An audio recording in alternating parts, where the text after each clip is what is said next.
Hi, Casey Hendrickson here. The gun debate is raging in this country. Now, we're not going to convince anybody who is already, an anti-constitutionalist, anti-American gun grabber. Now, and let's not mince words. That's exactly what they are. They don't believe in the Bill of Rights and they don't believe in the Second Amendment. So they're anti-American, they're anti-constitutionalist. Here's the thing, though. Your neighbors, your friends, your family, your coworkers at the water cooler, many of them who are involved in this gun debate on Twitter, on Facebook, in your lives, many of them don't have the real information.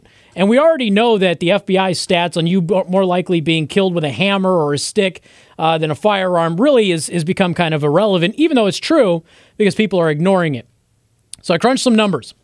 Now, in 2011, this is according to the FBI, there was 7,923 non-justifiable gun deaths in the United States. The rest, it was a little bit over 8,000, was actually police justified or were ruled justified homicide for self-defense reasons or whatever. So 7,923 non-justifiable firearms deaths in 2011.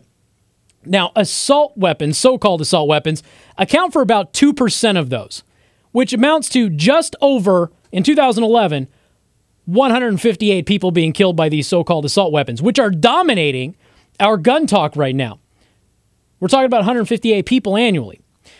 Now, statistically, that is 0.00005%. That's your likelihood of being killed by one of these weapons that, again, is dominating the conversation right now.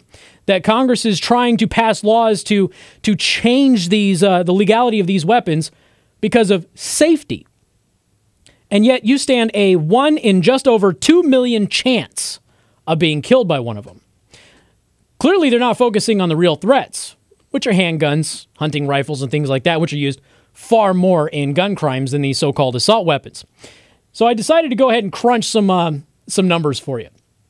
1 in just over 2 million chance to be killed by an assault weapon. And according to the National Safety Council, you are more likely to die from a bee sting, a dog bite, being struck by lightning. But here's the stat that I find the most amusing.